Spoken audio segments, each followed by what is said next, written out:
Hey folks, Darren with Fervent Astronomy. Today we're looking at this, the Sigma 35mm F1.2 DG DN ART lens, in this case for Sony E mount, but also L mount, and maybe at some point in a happy future, Nikon Z or Canon RF mount. Currently, that's not the case. This is, I believe, the only mirrorless 35mm f1.2 lens available from first, or I would say not third-party manufacturers necessarily, but some of the big ones like Sigma or Tamron. I don't know if there might be like a Voigtlander or some other kind of character lens out there, but as far as that are a modern autofocus lens, I think this is right now the only game in town. You can use this lens with Nikon Z actually, if you use a Megadap ETZ21 or other similar adapter. I have that one personally and it works a treat. But yeah, this lens is heavy, really heavy, and it's got all the fit and finish that you usually associate with a Sigma art product. This one I think is 2019. Yeah, this is already a 5-year-old lens in 2024. So assuming I did my math right. So that's kind of interesting. There hasn't been another 35-1.2 really launched. I know there's one coming for Canon forever, but it's been coming forever and it's still not here. Pop off the back out cap here. There's a very, very thin rubber gasket around the bayonet. We've got an physical aperture ring with nice satisfying clicks. I love it. And a declickable button if you're doing some video. So that's good. One thing that Sigma has started to add to more of its recent lenses is an aperture lock button where you can lock it in either the manual range or in the A setting, where the A setting is where you control it from the camera. This lens does not have that, so you do have to be careful, especially given how you might be hand holding it, not to accidentally move the aperture into one or the other. So that's something that you should keep in mind. There is a fairly nice pedal hood here. It's got a nice rubberized finish around the edges and a button, and it uncovers just a honking chonker of a manual focus ring. Electronically coupled, of course, but it's huge and it's nice and damp. Oh, love it. The front filter here is 82 millimeters. And as you can see, the actual front element takes up almost that whole 82 millimeters across. There is a little bit of a vanity ring around the edges there, but it's got a big piece of glass in front. And 82 millimeters, while common, not the cheapest, but it's an f1.2 lens. I mean, expecting much smaller than this, I don't think would be too realistic. That being said, that's pretty much all there is to this lens on the outside. It's a fast aperture, wide-ish lens, and it could be really useful for things like Milky Way photography, getting some tighter shots in there. So let's pop into Lightroom, see how this lens does, and see if it's worth what is a really, really heavy lens. And before we go, I should mention, while there's no tripod foot available from Sigma for this lens, and I do recommend one. I wouldn't want this hanging off the front of my camera too often. You can get a tripod foot aftermarket that just kind of clamps on here, and I've got one and it works fairly well. Let's look at the samples in Lightroom and see how this lens does. I hope it doesn't let me down. Hey folks, welcome to Lightroom. Here we've got the Sigma 35mm f1.2 DG DN ART lens for Sony E mount, L mount, and maybe one day other mounts. Although I will mention that you can adapt this lens to Nikon Z mount using something like a Megadap ETZ21 or 21 Pro adapter. I have used that, own one myself, works great. Can't speak to the other ones. Your mileage may vary. All right, so I've got a bunch of samples here. You'll notice one is not like the others. Typically what I like to do is I do tracked samples with the Fornax Mounts LighTrack II. By the way, Fervent Astronomy, Fornax Mounts, North American distributor. If you're interested in that bomb-proof star tracker, by all means, head over to my website, ferventastronomy.com. Pitch out of the way. We usually do the A7R Mark V, 60 megapixel camera, tracked shots, do all the major samples there. Then I'll do another set of samples, typically with a lower megapixel, quote unquote lower megapixel camera like the Alpha 1, which I'll put on a tripod and do like 10 or 15 second exposures to see what basically looks like without a tracker. That being said, I need to invest in more coffee because on 2 separate occasions, on 2 separate trips that I did this, I ended up leaving my Alpha 1 in crop sensor mode. I do a lot of wildlife photography, and so I like to shoot in the crop sensor mode because, you know, if you got like a little hummingbird over there or something, you don't need 50 megapixels that you need to crop out. So I usually do that, and I just forgot to change it back twice, which is embarrassing, but there we go. So I have one of these samples here, which we're going to look at, and it will give us an idea of what the star trails and stuff might look like. Now, you'll notice this one is brighter than this one, even though this is technically a shorter exposure.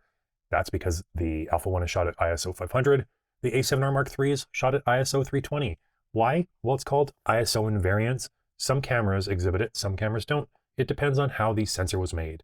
So if you want to learn more about this, in the description, there will be a link back to my website, and then I've linked an article there, which will walk you through it in detail. I also will have a link to all these as samples, so you can download them, pixel peep to your heart's content, process them, see if the aberrations are what you need or expect. But I do have to say they are, while not great works of art, they're my copyrighted work. I put effort into getting them, twice in fact, and please respect that. So please don't distribute them online or otherwise. Please don't misrepresent them as your own. Please don't use them as the basis for your own review. I did have to buy this lens. I did have to, haul out into the middle of nowhere to take these samples. So I really appreciate you using them for personal use only in the spirit of what they're being given.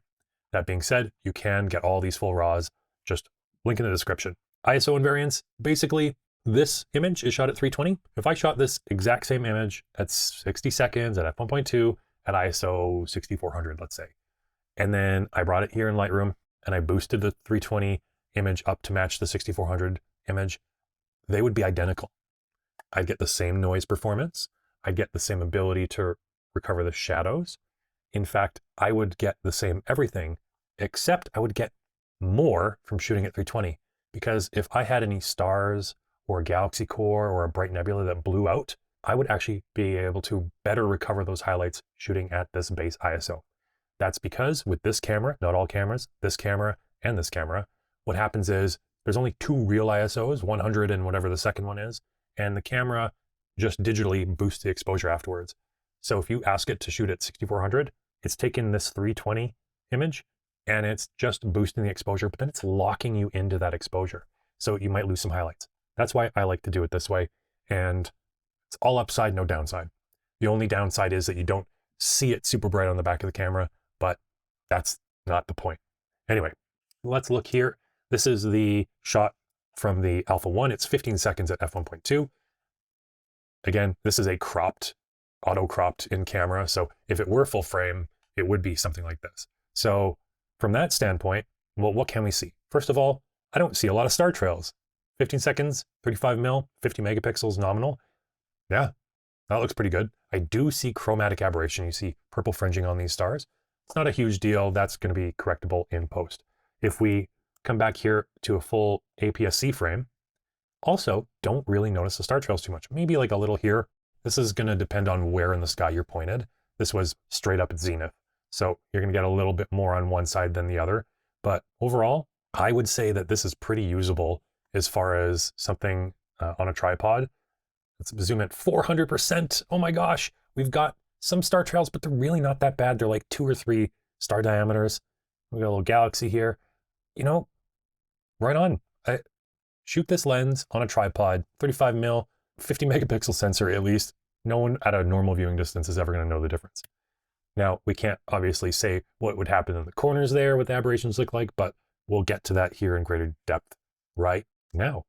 All right, so first things first, f1.2, 60-second exposure, 60 megapixels, and this lens exhibits fairly strong vignetting. Here, corner's much darker than the center of the frame. This can be fixed in post, but you have to remember that you need to make sure that you have enough exposure in the corners for that to happen. Here I'm at 60 seconds with an f1.2 lens. I'm fairly confident that I've got some stuff hiding in the shadows here. If it was a 15-second exposure at ISO 320, I don't think that I might get anything in the corners. So please keep that in mind. But here I'm pretty confident. That being said, I'm also noticing that it looks, I'm feeling like there's not as much contrast in the center as there could be. So I don't know if some of the brightness in the center here is coming from a lack of contrast, but it does look a little gray, right? We're not getting the sharp, and that is something that I have noticed with some of Sigma's fast lenses, usually wide open. You don't get max contrast, but you can add it back in post. It's not that big a deal. So I don't think that's going to be a huge deal, but it is there, I think. Keep that in mind. Of course, that vignetting, we can see we've got the fringes, all those fringes. So there is that chromatic aberration. This is something that affects all kinds of lenses. Here, it's looking like it's mostly purple. We'll zoom in there in a second. But overall, this is not too shabby, I would say. All right, you ready? Boom. F1.2, center of the frame. Not too bad. You can tell the star tracker is doing its job. We've got some pretty tight stars. Here, these bright stars, we've got that purple fringe. This is pretty symmetrical, and the stars are bloating out a little bit. These brighter stars are bloating out a little bit. This is definitely caused in part by that chromatic aberration, because that color is not getting focused properly. These ones are definitely not that big in quote unquote real life. If we look over here, you know, stars that are similar brightness should appear similar in size. And some of these ones that look a little warmer in color, in the oranges and reds, they might not suffer that quite as much. There is a little bit, you can definitely see it, but it's interesting. Let's look at the corner, cross your fingers. Hey, you know what? That's not that bad. That's not that bad. Now, caveat, it is very dark in this corner, right? So this is going to be hiding some of the aberrations, but we've only got a few space birds. And I know some of you are saying to yourself, oh, coma. No, this is not coma. This is sagittal and tangential astigmatism. Sagittal astigmatism rings the frame. Tangential astigmatism radiates from the center to the edges. And what is that? What's astigmatism? Well, what's happening here, the lens is not able to successfully focus a pinpoint into a pinpoint. So on the tangential axis, it gets spread out a little bit. And on the sagittal axis, it gets spread out a little bit. And that will manifest often in these little shapes where it looks like little space planes or birds or something like that. So here, these little blue wings are sagittal astigmatism, and a slight elongation here maybe in the star center, that's going to be tangential astigmatism. But that's not that bad. It's an f1.2 lens. That's not that, I mean, it's huge, but let's see the edge. Here we got a bunch of them, but they're not overly noticeable. One thing I am noticing here though, take a look at these stars. Try and hold that picture in your mind. Boom. Look at these stars. So these stars are a lot tighter than these stars. Mind you, again, it is darker on the edge here, but what I believe is causing this, where these stars are a little bit bigger than these stars here, is something called field curvature. So you are taking a curved piece of glass and you're trying to focus light onto a flat sensor, and that's really hard. So field curvature literally means what's in focus here may not be in focus at different points in the frame. Usually it's going to have a radius. So what I think is happening here, the edges are out of focus slightly compared to the center. So I focused on the center, edges are out of focus. If I focused on the edges, center might be a little bit out of focus. Not like a deadly thing, mind you, especially here it doesn't appear to be that extreme. I tend to notice it more when it causes the stars around the edges to look much bigger than the stars in the middle. It can give a little bit of an effect that makes it look like you're looking through the bottom of a pop bottle or a soda bottle or something like that. Here, while they are definitely slightly out of focus compared to the center, let's go this side here. Oh, the top and bottom edges are fine. They're not far enough away. I don't think it's really a big issue. Wow. I'm surprised. That's great, actually. So this can happen with almost any lens, and it's not progressive. It can be the case that the center would be in focus and there's a ring that's out of focus, and then things come into focus again. It really depends on the lens. But overall, you know what? I don't think that's anything to worry about. But it is there. You have to know about it. There we go. Okay, so that is not the horrible thing. Let's look at some of the other corners here. Okay, so look at this. Here, we have a completely different reproduction there than we have here. Here we've got kind of like a single star in the middle. Here it almost looks like two stars. And that's more than likely because there's a bit of an asymmetry happening in this lens. Let's look at the top corner here, top right-hand corner. Oh yeah, we're getting it again. Okay, so you will find this sometimes that one edge, either vertically or horizontally, will give you a different reproduction of aberrations. And that's because of small differences. Every copy of every lens, they're hand assembled, they're not going to be perfect. So here there's either a slight decentering or a slight tilt. that is causing this, or some other optical imperfection, but it is definitely causing an asymmetry from the left to the right. From the top right and bottom right here, they do look the same. Yeah, so it doesn't cause something noticeable to my estimation at normal viewing distances. I'm not going to worry about it personally. All right, let's see how things progress as we stop down. So this is 1.2, 1.3. You can see there's a little bit of a drop in brightness right in the center. 1.4, 1.6, 1.8, 1.8. I feel like we're getting more of an even exposure across the frame here. That's not so much resolving the vignetting as it is bringing the center brightness down closer to this level. But why buy a 1.2 lens if you're going to shoot at 1.8, right? F2, 2.2, 2.5, 2.8. Extremely dark here. Now we can pull this up, but the same logic holds. Why buy a 1.2 lens to shoot at 2.8, right? So let's go back to 1.2. Let's look in the center here. This is 1.2, 1.3, 1.4, 1.6, 1.8, F2. You can see things are getting quite dark, starting to lose a little bit of that chromatic aberration, or I should say, whatever it is, chromatic, spherical aberration bloat on those stars, but I think that's more due to underexposure than anything. 2.2, 2.5, 2.8. Things are extremely dark at this point. Let's go back. Now this has nothing to do with the lens, but I do want to mention, if we zoom in here, keep in mind that each of these exposures is 1 minute long. So this is 1 minute, 2, 3, 4, 5, 6, 7, 8, 9 minutes. LighTrack II, gotta tell you, it does a good job. Goat tracker. 9 minute exposure, barely any star movement.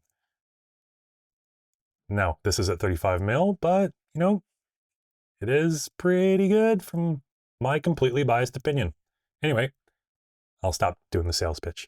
Now let's take a look at the corners and see what happens when we stop down. So this is f1.2, 1.3, 1.4, 1.6, 1.8. Not a lot of difference here. f2, 2.2, 2.5, 2.8.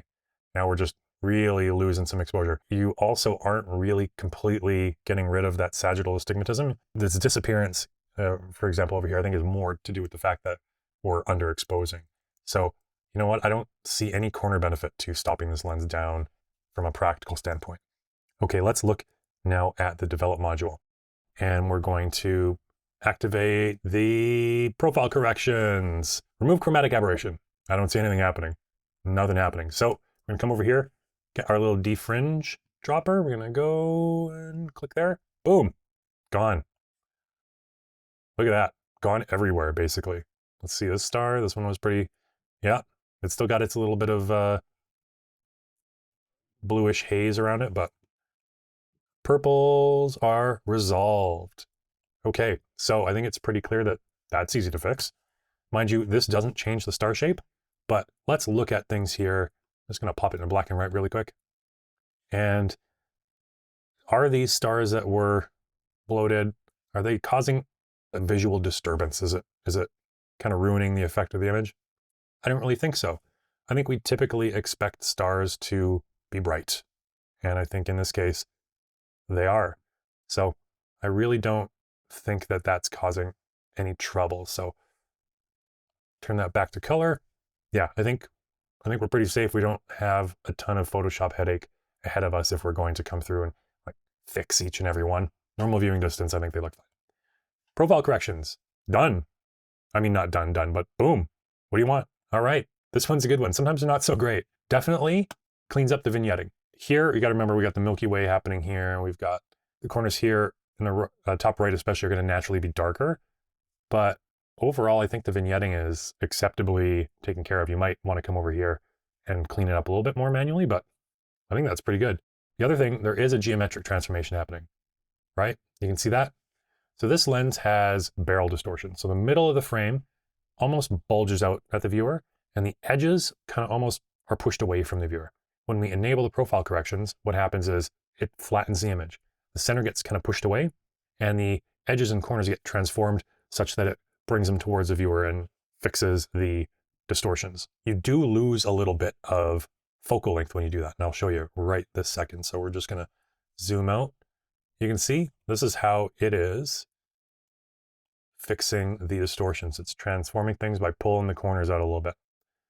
So you do lose a minor amount, but what I think is actually pretty interesting, if you look at, say, these stars here, top and bottom, when I do the corrections, we're not losing the top or bottom of the frame, at least on the center of the long edge. So it's not actually that bad. We do lose some near the short edges here. You can watch these stars or these over here when I enable the corrections. We are losing a little bit of that frame and in the corners, obviously, but it's not too bad. And it takes care of the distortion pretty well. So I would say that of the profile corrections I've seen, that's actually one of the better ones, at least as far as Astro is concerned. Also, it is giving a little bit more of an even, I guess, rendition here. So where it was looking like it might have been a little bit lower contrast here in the center, it's now kind of the same everywhere-ish. So I think that is definitely workable. And of course, you can always come here and change your curve a little bit and do whatever you need to do, right? So neat. All right. Well, I think that about does it. This lens at f1.2, I think it's definitely usable, but let's see what talking head me thinks. Well, what'd you think? I am, I guess, pleased and relieved. It is a good performer for especially being a 1.2 aperture lens. This is something that I would use at 1.2, and I have, and I'm going to continue to do so. So yeah, I'm happy. I don't know, everyone has a different kind of view of these things, so maybe you're ecstatic and maybe you're disappointed. Either way, I hope that this review has helped you discover where you fall in relation to this lens, and maybe it helps you make a buying choice. You can find them used on the used market fairly consistently now. It is 5 years old at this point, so there are some out there. But of course, it's still, it's art lens, but it is contemporary lens, so you can find it new as well. So you might want to do that. Sigma tends to have a really good warranty. So all that aside, I hope you found this useful. I'm Darren, Fervent Astronomy. Take care, and hopefully we'll see you in the next one.